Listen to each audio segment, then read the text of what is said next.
Oi, pessoal, sejam todos bem-vindos. Me chamo Janaína, sou enfermeira na Unimed Vale do Caí, faço parte da CIPA, que é a Comissão Interna de Prevenção de Acidentes, gestão 2020 e 2021. E hoje, então, daremos continuidade ao ciclo de palestras em comemoração à 20ª CIPAT, que é a Semana Interna de Prevenção de Acidentes de Trabalho aqui na instituição, com o tema de saúde mental em épocas de pandemia. E durante a live, vocês podem deixar comentários ou perguntas nos comentários, que durante a palestra a gente vai sanar as dúvidas de vocês. E hoje o nosso convidado, então, é o psicólogo Daniel Giron. Daniel, muito bem-vindo. Obrigado. Prazer em te conhecer e, mais uma vez, obrigado por tu ter aceito o nosso convite e falar de um assunto que é tão pertinente a nosso novo normal, né? Que está muito em alta. Te passo a palavra. Sim. Bom dia a todos. Agradeço muito a oportunidade de poder partilhar essas reflexões aqui com vocês. Bem, eu gostaria de chegar nesse momento e falar da pandemia como algo que nos deixou um aprendizado, que passou e nos ensinou muitas coisas, mas infelizmente não é daí que partimos. A pandemia ainda não passou, ela ainda é um trauma vigente para todos nós, e se ela vai deixar um aprendizado ou não, depende de iniciativas como essa. Parabenizo a vocês, e é o momento de a gente iniciar a elaboração de um enorme luto de escala mundial,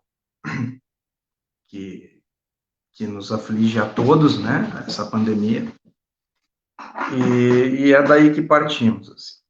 Eu pensei em trazer hoje uma conversa bem informal, com algumas reflexões sobre o que eu tenho escutado, sobretudo na clínica, né, que é uma fonte muito original do sofrimento. A gente pode ter uma dimensão muito singular de como as pessoas estão sendo tocadas por esse processo. E, bom, de modo geral, o que a gente poderia generalizar, por assim dizer, porque um luto sempre afeta cada um de maneira diferente, e não há garantia que um fato vai levar a um determinado luto. Se a gente for presenciar algum velório, é possível que uma pessoa esteja mais estraçalhada que outra, e a gente esperava que a outra que estaria sofrendo mais. Então a gente precisa acompanhar cada um naquilo que, a maneira como esse sofrimento atinge cada um. Mas, de modo geral, o que a gente percebe é que a pandemia, ela altera a nossa estrutura, vamos dizer assim, do tem que. Então, a gente tem que ir para o trabalho, a gente tem que ir fazer determinados compromissos, inclusive os compromissos sociais, e a pandemia alterou essa dinâmica, que é muito frágil, né? A gente se estrutura para aquilo que a gente precisa dar conta, e a pandemia fez a gente rever esse nosso tem que, né? A gente precisou ter que fazer outras coisas, reinventar o cotidiano desde o mais básico, né? Desde as nossas atividades físicas em academia, desde nossos happy hours, enfim. Então, essa reinvenção, ela não só nos frustra muitas vezes ou nos entristece, mas ela mexe com algo estrutural muito, muito importante, e que a nossa condição humana tem, que é de uma fragilidade, às vezes, assustadora. Então, é possível a gente pensar que nós somos seres com contradições internas, que temos sentimentos contraditórios, e a maneira como a gente se arranja para enfrentar a vida é uma solução de compromisso para essas contradições internas. Talvez eu possa trazer um exemplo muito básico. Se eu entro numa sala e tem 5 janelas e uma delas está aberta, e eu, por alguma razão, acho insuportável que essa janela esteja aberta, mas eu preciso afirmar que todas estão fechadas, eu até sou capaz de dizer todas as janelas estão fechadas.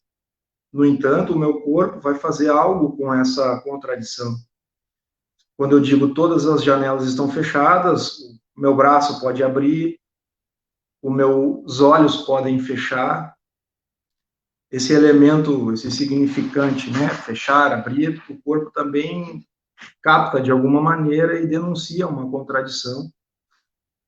E isso pode ser uma doença, isso pode ser, né, um sintoma psíquico, taquicardia, pânico, angústia, enfim. E nós temos hoje uma contradição imensa, né? Nós temos uma janela muito grande aberta, por onde passa um vírus letal, e a gente percebe que nem todos reconhecem que essa janela está aberta ainda. Então, isso causa muito sofrimento, causa muita contradição, e isso tem chegado com muita força na clínica. Essa alteração de tem que, da estrutura que a gente tem para viver, quando ela rui, pode ruir por várias razões, né? Geralmente é esse o momento em que uma pessoa busca ajuda.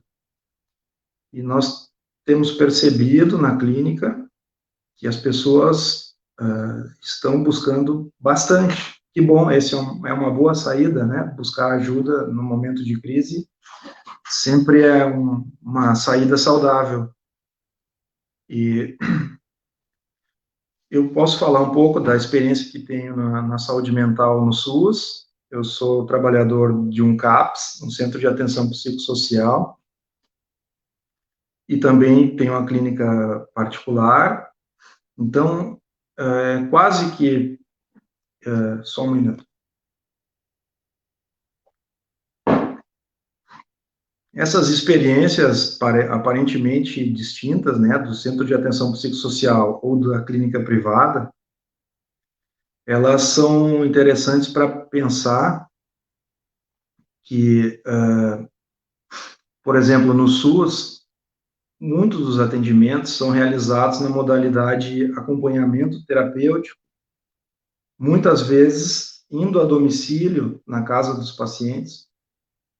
Essa é uma modalidade que surgiu, né, como alternativa para a substituição dos manicômios por outras propostas de tratamento que preservem a cidadania, os direitos, enfim.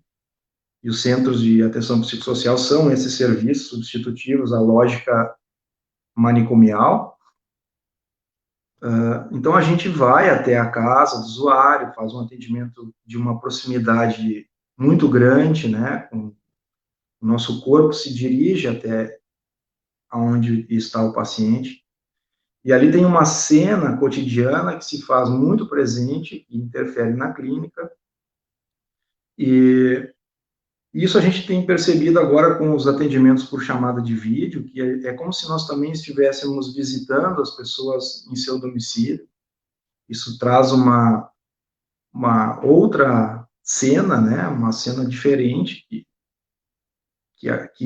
se passa por essas telas. E, enfim, lá no Centro de Atenção Psicossocial, a demanda de trabalho aumentou enormemente. Nós somos lá um serviço essencial e não paramos, ao contrário. Claro, adaptamos, né, as condições de segurança, mas a gente sabe que é uma redução de danos, porque nós não estamos completamente resguardados do contágio. Mas a gente sempre faz uma equação, né, o risco de biossegurança ou o risco psíquico. Então, lá, em geral, são situações de risco psíquico maior do que o risco de biossegurança do Covid. Então, a gente segue atendendo.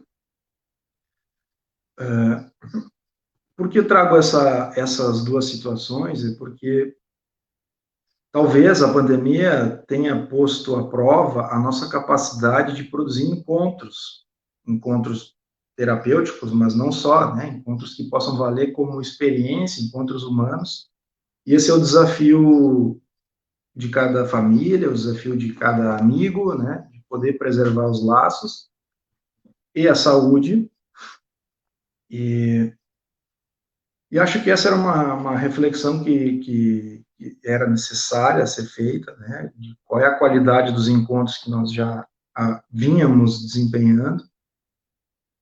Infelizmente, ela foi precipitada por algo muito sofrido. E, enfim, essa dificuldade de encontrar pode sim ser superada, né? Através das telas. Eu talvez possa trazer um exemplo clínico, claro, sem expor as pessoas, mas são pessoas que vocês certamente não têm contato, e nem vou citar nomes. Mas numa dessas visitas, um rapaz, um homem, nós estávamos a fazer uma horta na casa dele, e um caco de vidro cortou a minha mão que estava na terra. E ele, a partir daí, me mostrou o corte que ele tinha no braço de uma tentativa grave de suicídio. E aquilo remeteu a ele poder contar das suas internações, enfim. Então, penso que naquele encontro a gente também é uma tela, a gente também reflete algo que é do outro, né? E o que a gente sempre encontra é o outro. E quando a gente se dirige ao outro, a gente encontra a si mesmo. Isso pode ter ficado um pouco abstrato e confuso, mas eu posso tentar esclarecer um pouco melhor. O Freud tinha um texto célebre que é O Estranho. O que ele diz nesse texto é que às vezes a gente tem uma experiência de algo sinistro, algo exótico, né? Às vezes a gente tem isso vendo um filme de terror, às vezes é só uma experiência curiosa, inusitada. E ele diz que essas são experiências quando a gente encontra algo próprio fora da gente, né? Algo que veio à luz e que deveria permanecer oculto. E, e isso é uma experiência muito potente, né? De poder estranhar algo ao nosso entorno para poder nos conhecer ou nos reinventar. Isso na clínica é muito presente, o que a gente faz, seja através das telas, ou seja no contato presencial, é isso, né? É estranhar uma palavra, é estranhar uma verdade, e a pessoa se põe a reinventar aquilo. Mas esse é o nosso desafio hoje em dia também em sociedade, né? Poder estranhar algumas coisas que acontecem, não tomar como algo naturalizado, coisas que se dão no campo social, sem que a gente possa fazer uma reflexão. Ainda posso trazer uma outra referência baseada no Freud, que ele tem um texto chamado Mal-Estar na Civilização, onde ele nos diz que nós sofremos por três fontes principais, três razões principais do sofrimento humano. O primeiro delas é um infortúnio, há uma causa externa, uma pandemia, por exemplo. O outro, o segundo, seria o padecimento do corpo, o envelhecimento, o adoecimento. O corpo nos faz sofrer também. E o terceiro, e talvez até o mais significativo, a gente sofre pelas relações humanas.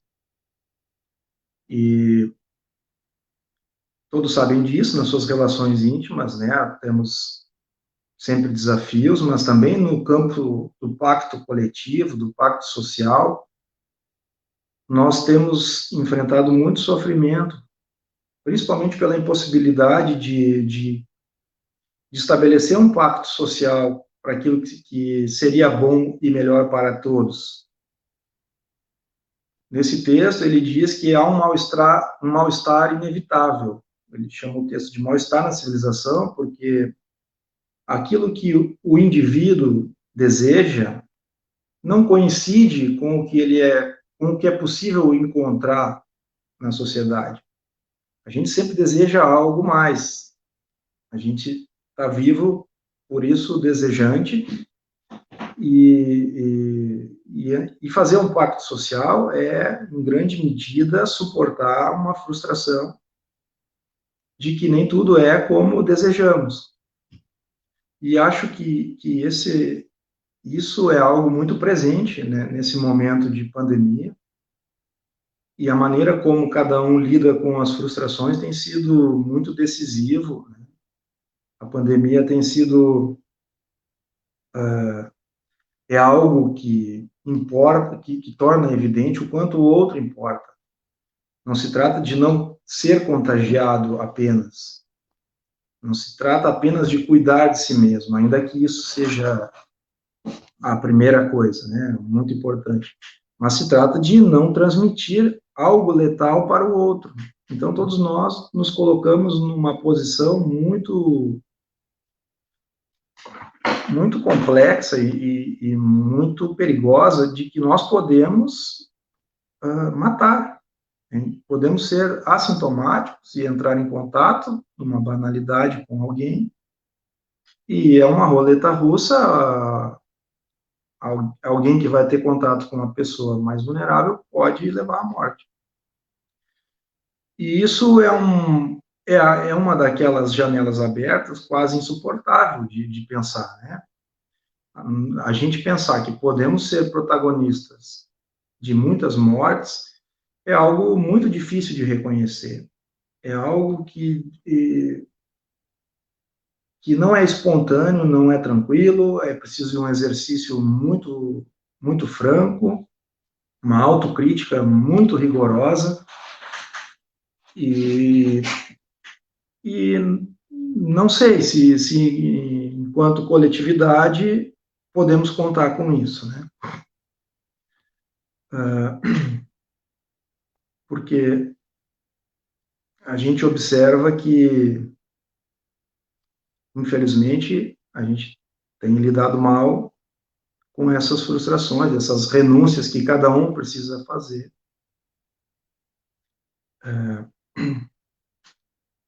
Prevenção de acidentes, né, é um tema importante, e acho que a saúde mental do trabalhador nesse momento também é muito relevante, porque acho que tem uma especificidade, né, os tratamentos são realizados dentro de um contexto que é algo que acomete a todos. Não, por exemplo, na clínica, alguém me conta um sofrimento e esse sofrimento é outro, não é o meu. É a diferença que produz algo interessante, enfim, a sensibilidade, mas não é a identificação, né? Não é essa história também é minha. E com a pandemia, tem algo que perpassa a quem está cuidando e quem está sendo cuidado, e isso ressignifica um pouco a dinâmica e tem seus efeitos, né? A gente pode, o trabalhador, sobretudo o pessoal da enfermagem, os professores são uma categoria muito afetada, né? E, enfim, há aqueles que não podem, né, evitar algum risco de contágio. Estamos, provavelmente, muitos de nós aqui dentre estes. E, bom, essa é uma pequena introdução. Fico aberto se me expressei mal, ou se ficou confusa alguma parte, para que possa esclarecer melhor. Mas eu queria ainda tocar em um ponto que é estrutural. Deixa eu ver aqui. certo. E uma coisa, né, Daniel, as pessoas elas têm muita instabilidade emocional, umas conseguem lidar melhor, outras não. E eu acho que a procura de uma ajuda de um profissional é muito importante. Mas eu queria ver contigo se tu tem alguma dica, alguma ajuda, algum cuidado que tu pudesse passar para nós de como lidar com essas emoções, né? Eu digo por mim, eu consigo lidar com as minhas emoções fazendo atividade física, Desculpa, né? Janaína, Então eu outras perdi pessoas conseguem fazer outras desculpa, eu coisas. perdi um pedaço da tua pergunta que acabou caindo aqui. Tu poderia repetir para mim? Claro, claro. Eu digo, as pessoas, algumas têm dificuldades de lidar com as emoções do que outras, né? Daí eu queria ver contigo alguma dica que as pessoas pudessem amenizar essas angústias. Que nem eu, por exemplo, eu consigo amenizar fazendo atividade física, né? Uma coisa que me deixa confortável, me deixa relaxada e me deixa tranquila. Se pudesse dar alguma dica, alguma ajuda para as pessoas conseguirem lidar com essas emoções e seus Isso, estresses nesse momento. é importante, né? Eu não quero soar muito pessimista, mas assim, aquilo que fazíamos para manter a nossa qualidade de vida também precisou ser repensada. Algumas coisas puderam É, permanecer, né? Algumas atividades físicas, outras não. Mas o que a gente observa é que aqueles recursos que já tínhamos, isso vale para a situação econômica, vale para a situação psíquica, né? Eles foram requisitados, né? Eles foram, se fez necessário que a gente os acionasse. Então, cada um vai precisar reinventar a sua maneira de se sentir bem. Posso dar um exemplo pessoal, eu sempre tive interesse em praticar yoga, enfim, e foi isso que acabei fazendo dentro da segurança, enfim.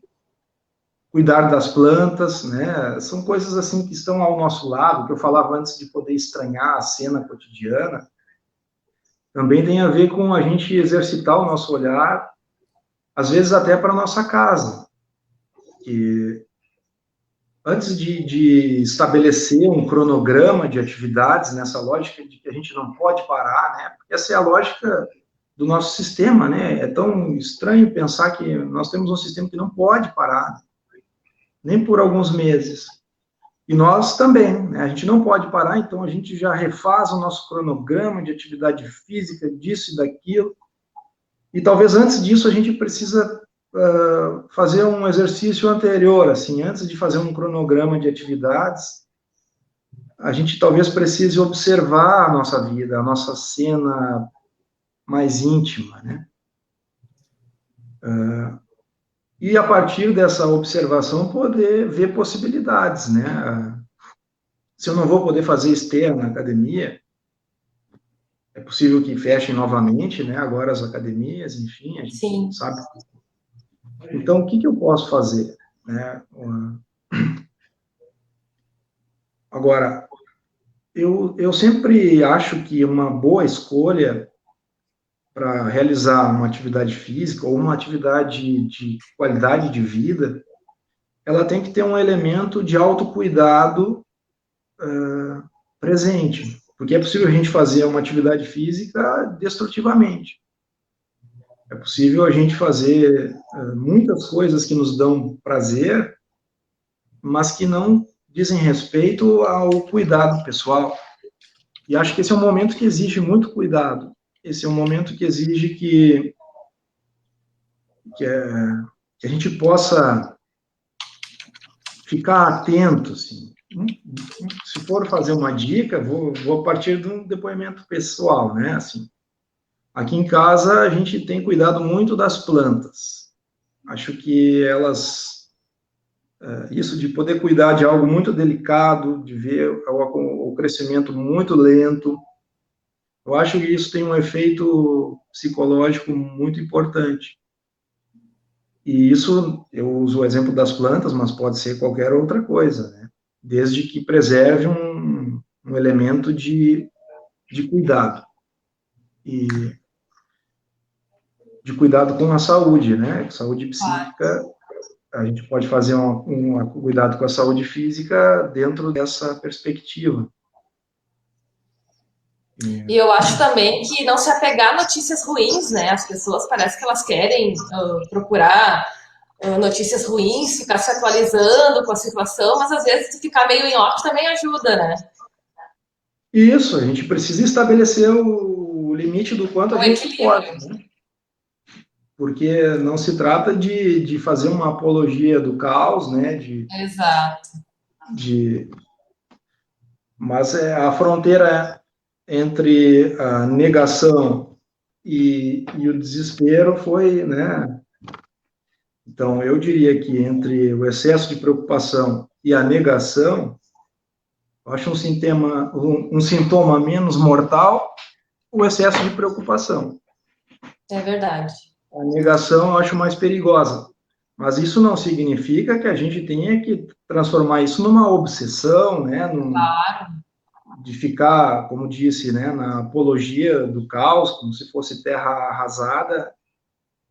Acho que, ainda que não esteja garantido que essa pandemia vai nos tornar uma sociedade melhor, que a gente nota, assim como os recursos para enfrentar o que a gente tinha, a gente aciona, as dificuldades que a gente tinha também se maximizam, né?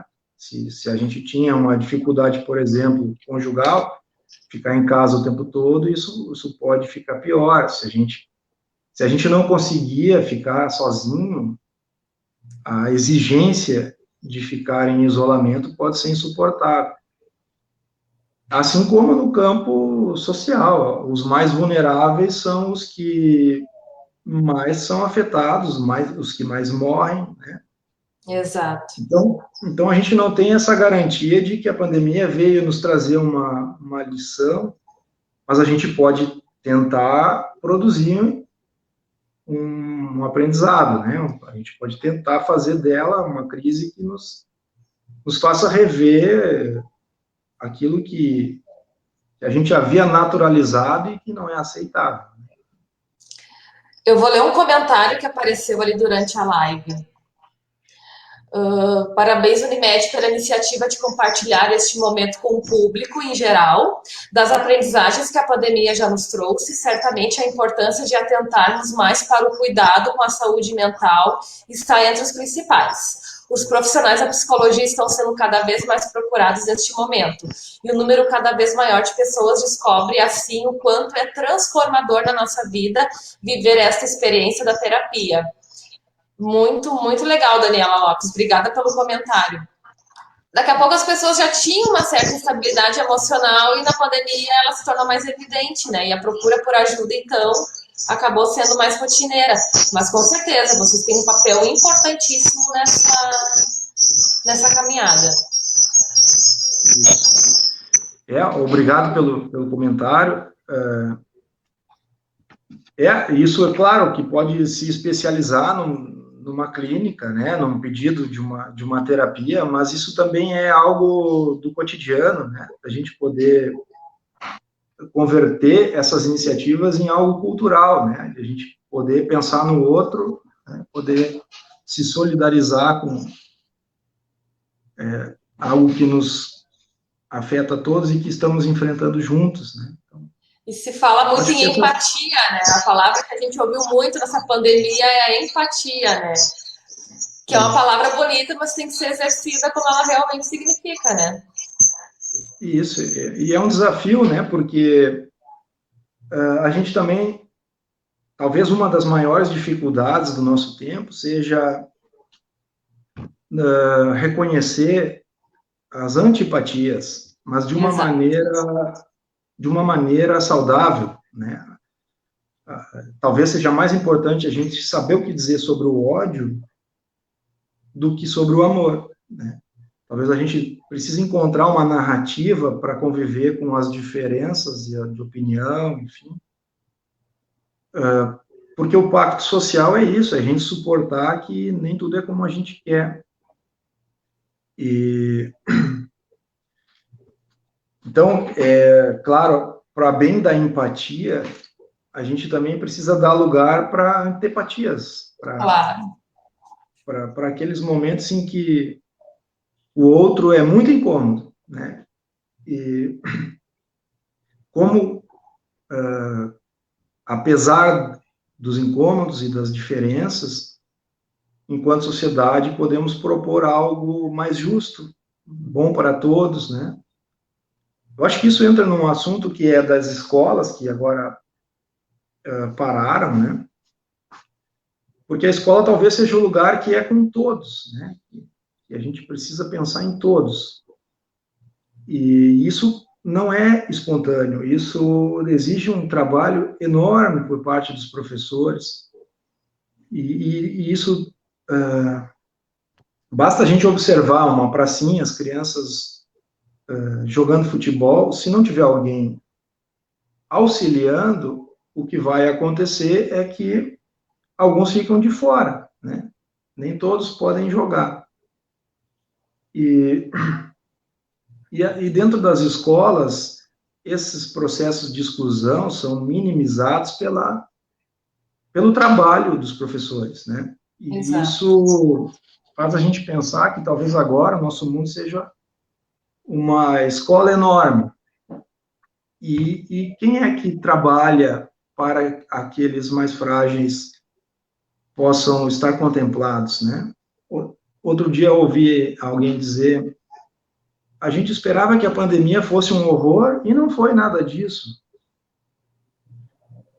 Eu fico pensando, por que você acha que não foi, né? Porque aqueles que morreram, ou os mais frágeis, eles importam, né? Que não tenha sido para todos um terror, não significa que não foi muito grave. E então acho que esse é um desafio que a gente precisa avançar muito, né, no pacto coletivo de como poder pensar em todos, né? Porque isso os mais frágeis podem morrer, mas todos sofrem com isso. Claro. Não, não é simples a gente ficar desamparado sobre o lugar social que cada um pode ocupar, né? Então, Verdade. Daniel, a gente tem mais um comentário, tá? Que eu vou ler para ti. claro. É da Cristiane Silveira. Percebo que muitas pessoas seguem negando a situação da pandemia. Ainda para muitas delas, essa seja um processo de defesa. Poderia comentar o quanto essa negação impacta na esfera individual e nas relações sociais? Sim, ótima pergunta, ótimo comentário. Bom, eu creio que estruturalmente, como disse antes, nós somos seres contraditórios, né? A gente tem uma janela aberta e não pode reconhecê-la aberta. Então, a gente diz que ela está fechada, mas o nosso corpo faz algo, denuncia a contradição, né? Então, a negação, ela custa para quem está negando. Ela tem um preço. Pode ser um adoecimento, pode ser um desgaste das relações, pode ser muitas coisas, mas aquilo que a gente nega tende a bater a porta, né? Aquilo que a gente bota para baixo do tapete tende a retornar e quando volta, volta sempre de uma maneira perigosa. E, então, no campo individual, é que isso se tornou um sintoma social, né? Assim, mas no campo individual, todos nós fazemos isso em alguma medida. Né? Todos nós temos algum nível de negação de uma realidade que às vezes é insuportável. Exato. Então, é um exercício muito corajoso a gente poder reconhecer o nosso papel nisso tudo. Eu acho que um elemento bem importante que diz respeito à negação é a negação da perspectiva de que nós podemos matar. E isso é insuportável, né? Que a gente pode ser vítima, a gente é capaz de reconhecer mais facilmente, se defender. Agora, que nós somos protagonistas capazes de matar, até a pronúncia dessa frase é forte demais. Então, isso é o que a gente nega, né? Na pandemia, sobretudo, isso é algo que fica reprimido, que fica fora do campo da consciência. E eu acho que isso custa, e isso revela, porque a agressividade é algo que a gente tem constituinte do ser, para pensar a questão individual, né? Nós temos uma agressividade estrutural. A gente precisa fazer algo com ela. Às vezes pode ser endereçada ao outro, mas muitas vezes é endereçada a nós mesmos. Então, eu acho que como sintoma social, nós temos observado um comportamento agressivo e muitas vezes até suicida. Porque a gente, ao negar uma realidade que se impõe, a gente está falando disso, né? Do que a gente vai fazer com a nossa agressividade. Podemos voltar para si mesmo, podemos decidir que o outro é que está errado, o outro é que não sabe o que está dizendo, está me privando daquilo que eu quero, que eu preciso. Mas não é o outro, né? É uma realidade que se impõe. E acho que a gente pode, sobretudo no Brasil, né? A gente tem esse recurso psíquico muito consolidado, né? De atribuir ao outro, o brasileiro, né? Não é eu, é o brasileiro é que não sabe o que fazer. E acho que quando todos nós, né, nos colocamos em situação de risco ou colocamos outros em risco, a gente está falando um pouco disso, de algo que precisou ser negado por ser insuportável, né? Eu nego que posso matar, ou eu nego que quero morrer. Por isso aparece não nas falas, porque ninguém vai dizer isso, mas aparece nos atos, aparece nas atitudes, né? No comportamento inconsequente de muitos. É bem isso. Daniel, acho que a gente encerra por aqui. Eu acho que foi bem pertinente o assunto, né? É uma situação que muitas pessoas estão encarando nesse momento, nesse nosso novo normal, né? Eu acho que as pessoas também vão tirar muito aprendizado disso, de situações que talvez elas achavam que não iriam suportar, mas vão suportar, claro, com ajuda, com apoio, cada um de uma maneira diferente, cada um tem a sua maneira de encarar situações diferentes, né? O que importa é a gente se unir, se ajudar a pessoa que está necessitando de algum amparo e seguir o baile, né? Porque é um dia de cada vez. A gente não pode pirar, achar que as coisas vão terminar, que tudo vai, que a gente vai enlouquecer, porque é um dia de cada vez, né? Não adianta. Então, eu te agradeço mais uma vez por ter aceito o nosso convite, tá? Foi um prazer te conhecer e agradeço também a participação de todos nessa palestra. Eu agradeço muito a oportunidade e peço aí que me deem um desconto por se parecer muito pessimista, mas é que também milito numa perspectiva de que é necessário a gente reconhecer o sofrimento antes de elaborá-lo, né? Claro. Então, acho que tem algo grave acontecendo e a primeira coisa é reconhecer, né? Depois Exato. a gente aciona os recursos. Daniel, só para encerrar, vai aparecer mais uma perguntinha. Claro. Em relação às crianças, qual a forma de orientar sobre a pandemia? Nossa, Rose, excelente pergunta. Porque ainda mais agora com as crianças em casa, né? Porque mal ou bem, na escola elas tinham os amigos, tinham as atividades, né? Se distraíam. Em casa, agora com os pais têm que se reinventar e dar aula. As atividades dos pais também, né? Então eu acho que é bem pertinente essa pergunta. É bem importante mesmo. Ah, sim. Bom, eu posso oferecer a resposta mais direta e mais simples, né? É através do exemplo. Eu acho que as crianças conseguem compreender a gravidade de uma situação através de como a gente reage a ela. Uhum. Não se trata de informações, né? Isso também, claro, como lavar as mãos, como se proteger, enfim. Mas se uma criança vai atravessar a rua e está vindo um carro, não adianta a mãe dizer, olha, não pode ir. A mãe geralmente diz, para, né? Ela vive aquilo com alguma intensidade e é isso que assina que realmente não pode atravessar. Então, acho que os pais podem encontrar a sua medida, né, como falar de algo que é tão abstrato, né, não é concreto. Eu acho que sempre para as crianças a gente precisa encontrar a linguagem que elas possam compreender, né, mais lúdica, enfim. Mas certamente o que a gente consegue transmitir para as crianças passa pelo que a gente consegue com a gente mesmo.